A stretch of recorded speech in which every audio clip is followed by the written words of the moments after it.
Didoakan malaikat Jibril masuk neraka. Suatu ketika Nabi Muhammad naik mimbar, sebagian riwayat menyebutkan, saat itu di akhir bulan Sya'ban, menjelang masuk bulan Ramadan, tiba-tiba saja beliau mengucapkan, "Amin." Tidak berselang lama, beliau mengucap lagi, "Amin." Beberapa saat kemudian beliau mengucap lagi, "Amin." Salah seorang sahabat yang hadir saat itu memberanikan diri untuk bertanya, "Wahai Rasulullah, engkau naik mimbar, dan tiba-tiba saja engkau mengucap, 'Amin' hingga 3 kali. Tanpa kami tahu apa maksud dan tujuannya." Dengan tersenyum Nabi Muhammad memandang para sahabat yang tampak penuh tanda tanya dengan sikap beliau tersebut. Kemudian beliau menceritakan, ketika naik mimbar tersebut, tiba-tiba malaikat Jibril datang dan berkata, "Barang siapa yang mendapati bulan Ramadan, akan tetapi belum juga diampunkan dosanya hingga ia mati, kemudian ia masuk neraka, maka sungguh Allah telah menjauhkannya dari rahmatnya." Dan malaikat Jibril berkata kepada Nabi Muhammad, "Katakanlah, amin."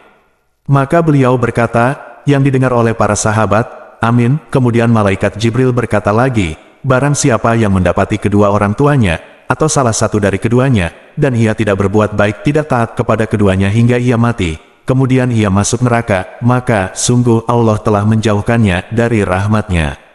Dan malaikat Jibril berkata kepada Nabi Muhammad, "Katakanlah, amin." Maka beliau berkata, yang didengar oleh para sahabat, "Amin." Kemudian malaikat Jibril berkata lagi, "Barang siapa yang mendengar namamu, Nabi Muhammad, disebutkan kepadanya, dan ia tidak membaca solawat untukmu hingga ia mati, kemudian ia masuk neraka, maka sungguh Allah telah menjauhkannya dari rahmatnya." Dan malaikat Jibril berkata kepada Nabi Muhammad, "Katakanlah, amin." Maka beliau berkata, yang didengar oleh para sahabat, "Amin."